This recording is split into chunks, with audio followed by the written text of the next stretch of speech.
All right, y'all, welcome back to the show. It's Anti-War Radio. Next up is Jason Ditz. He's our news editor at antiwar.com, news.antiwar.com. Welcome back, Jason. Hi, Scott. How are you doing, man? I'm doing good. How are you? I'm doing good. Thanks for joining us today. And you know what? Sorry, I just lied to you. I don't want to start with Libya. I want to start with Tunisia, where there's big news from the birthplace of the Arab Spring, the Arab year of revolt here. Right. The first place to have major anti-government protests and the first to successfully oust their dictator. Tunisia had their first free elections over the weekend, and it was something of a surprise, but the Hezb Ennahda, the moderate Islamist party, won pretty handily. The final counts aren't in yet, so we don't know exactly how big a majority they have, but they do have the largest number of seats in the new parliament. What's their platform? Their platform is somewhat right of center. They're, I would say, more conservative than extremist, sort of Islamist. They're roughly in line with, say, the Pakistan Muslim League or the Christian Democrats in Germany. They're the little bit right of center, religious conservative types. Mm-hmm. Now, is there a more radical Islamist party that they are not? Well, there are more radical Islamist factions. I don't know if any of them actually competed in this election or not. They certainly weren't major factions. This party's had traditionally been a major opposition force in Tunisia, although they were banned in 1989 after doing a little too well as the opposition party in that election. Mm-hmm. And were just finally unbanned this year after the revolution. How much authority does the newly elected, whatever it is, have? What's the system, a parliamentary system? Well, it's sort of hard to say right now. The current system is very sort of tentative about who has what power. Well, you know, really what I should have asked first was how much of the old state remains? Did they just change the regime in power? Did they really tear down the whole kind of system to start over? Well, it's still a work in progress, but it looks like it's going to be a complete teardown. This election, this parliament, and inevitably prime ministers and presidents are going to be pretty much interim officials as they write a new constitution. But winning a large number of seats in parliament is still significant because it gives them more influence over what the new constitution is going to look like. Mm-hmm. But so the local police agencies and whatever, though, they all still exist but have changed in their leadership? Right. For the time being, most of it is still in place, although a lot of the emergency laws and bans on public demonstrations and things like that have been cut back significantly. Well, you know, as we always would point out, you know, when discussing the hypocrisy of the Republicans who support all these dictators, well, the Americans support all these dictators while claiming that they support democracy. The problem is, whenever they do have democracy, like an election in Lebanon or an election in Gaza, or I guess now an election in Tunisia, it only proves that the people of the Middle East don't want us. And that's why we have to support these dictators. Look at Iraq. We got majority rule in Iraq. They're kicking us out, doing the best they can to anyway. And so I really wonder, you know, how this is going to shape up. I think, you know, maybe as we get into Libya, we can talk about who the Americans have put in power there. But it seems like all of this is just, you know, a midpoint in a 30 years type war here where, you know, the chess pieces move around a little bit and then we end up going to war with the people who we pretend to be on the side of now who've overthrown our dictators over there. You know, you can't let Islamists win. That's my concern, you know, is that that kind of narrative will take over in regards to Tunisia, Libya, and the rest of them. Well, right, and Tunisia might be small enough and insignificant enough as a trading partner that the U.S. might look the other way more or less, but that's already starting to take place in Libya with the government that the U.S. is backing in the first place, because on their Day of Liberation announcement on Friday, the Libyan government, the Transitional Council, announced that they're an Islamic nation that's going to follow Sharia law as a basis for their legal system, and there were all sorts of scare pieces about that in the U.S. media. Well, you know, with the election coming up, I guess if I have to place bets, I'd say it'd be after the next election is when they'll put ground troops. You know, after the 2012 election, like when they invaded Fallujah in 2004. It'll be like that. But they can't do it before the election, or I don't know. What do you think? I wouldn't underestimate their ability to just do it nowadays. It seems like the Associated Press was talking about Libya as a new model for U.S. intervention, primarily defending it on the basis that it's been cheaper than Iraq so far. But I think the only real precedent that it's set is that the president can basically do what he wants, and there's going to be very little question from Congress about what happened. Well, you know, these Democrats like to fantasize about, baby blue UN peacekeepers going in there and making sure that everything's all right. But I think the people of Iraq proved that, occupy us, you better really mean it with hundreds of thousands of troops, or you're not going to be able to. And, these people's model for how to deploy the empire continues to crash against the rocks of reality time and time again, which, of course, as we've discussed on the show before, is all to the good for them. The worse it goes, the more war they get to have, so who cares, from the Pentagon's point of view. But it never seems to go the way they thought it would. Lies to, aside. Right, and Libya has, of course, been cheaper than Iraq so far, but Libya hasn't exactly gone to plan either. Libya was supposed to be over in a matter of days as well, and it's been 8 months now. God only knows how much longer. Supposedly the NATO is going to end the bombing campaigns in the next few days, but whether that actually happens or not remains to be seen, and even if they do, that's far from the end of NATO's involvement in the country. Well, and now, what's the word with this guy, Al-Hakim Belhaj, the formerly CIA abducted and tortured leader of the Libyan Islamic fighting group? Well, he's basically the military commander in Libya at this point, and his faction, although he doesn't seem to have tons of political ambition himself as far as being the president or anything, his Islamist faction seems to be one of the two major factions within the National Transitional Council, along with the group of defectors from Gaddafi's government, and they're starting to draw out battle lines for an internal fight now that Gaddafi's out of the picture. Well, I don't know. I mean, I guess they're asking in the chat room, why do I think they would even need to put troops in there? But it just seems to me like if there's endless civil war, they're going to have to pick sides and train up an army and do purple-fingered elections in the same Iraq sort of model in order to someday build up an army strong enough to kick our guys out, I guess. I mean, that's the way they do things pretty much. Seems like, and I guess, as long as the oil keeps pumping and all our allies keep getting it and getting the profits from doing the pumping and whatever, then maybe they don't care if the civil war rages. But I don't know how you can have oil security and a civil war raging at the same time. That's why I'm so negative about, the future prospects of putting troops in there, man, or why I think it's so likely. I don't know. Anyway, I'm sorry to talk it so much. It's your interview. We'll be right back, everybody. Jason Ditz, news.antiwar.com. All right, y'all, welcome back. It's Anti-War Radio.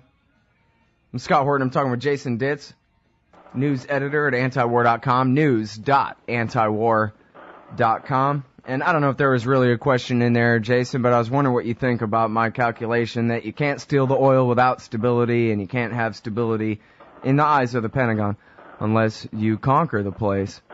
And so, therefore, there's going to be troops sooner or later. Western ones, probably American ones. I think you're right on that. It seems like sooner or later there's going to be some sort of excuse. for putting troops on the ground. We've already got senators like Lindsey Graham calling for massive funding for the new government, whatever it looks like, and it seems like the next step is going to be backing them with military force.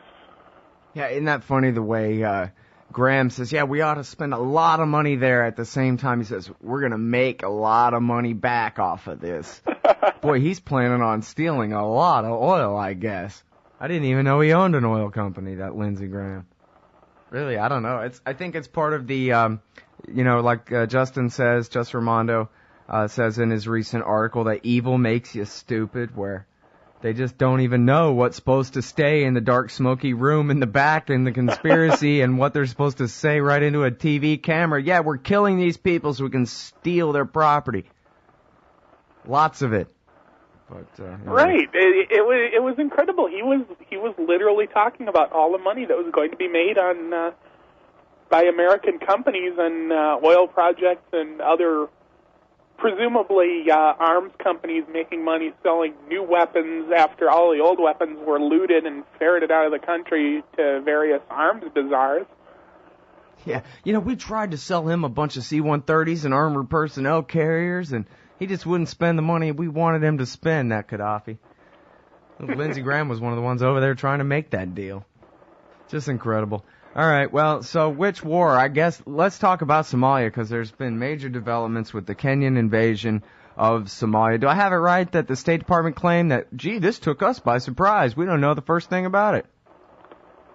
Right. It seems like it took everybody by surprise. And the thing I think is most interesting is the self-proclaimed Somali government is saying they oppose this, even as the Kenyan government is saying, oh, we talked to the Somalis, they're fine with this. Well, and as you point out today at news.antiwar.com, the blowback's already hit. Right, we've already had 2 grenade attacks in Kenya's capital city of Nairobi, and presumably a lot more to come. Of course, the U.S. warned Kenya that there was going to be blowback because the U.S. is an expert on that sort of thing. But they predicted that it would be foreigners that were targeted, and so Kenya ratcheted up their security for foreigners, and both of the attacks have come against regular Kenyans. Well, everybody, it's really Jason Ditz and only Jason Ditz who did the journalism, about a year ago, or maybe it was more than that now, when Uganda escalated their troop presence in Somalia under the African Union and bombed a soccer game.